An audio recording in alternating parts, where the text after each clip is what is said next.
This is a very fraught moment. I think the entire region is holding its breath, waiting to see what's going to happen, and then trying to calculate what the responses will be by various of the players in the international stage.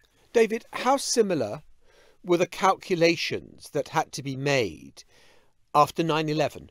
And is this in some ways Israel's 9/11? I think it's worse than the 9/11 moment, but I think it's instructive to recall, again, the understandable outrage, desire for revenge, the urgency of taking out the Al-Qaeda sanctuary in which the 9/11 attacks were planned in Afghanistan, and then taking down the Taliban because they refused to bring the Al-Qaeda leaders to justice and so forth.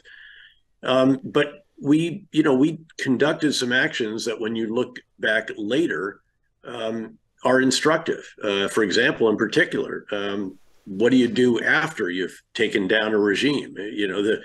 The post-conflict planning, obviously, for Iraq proved to be wholly inadequate. And then there were some decisions made that even more challenging, firing the Iraqi military without telling them how they'd provide for their families, and firing the government bureaucrats, basically, without an agreed reconciliation process. So there are some very instructive moments here.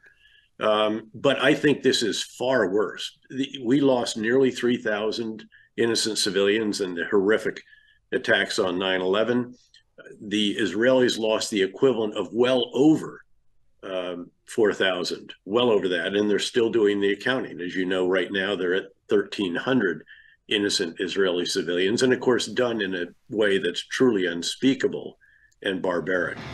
This has been a Global Player original podcast and a Persephonica production.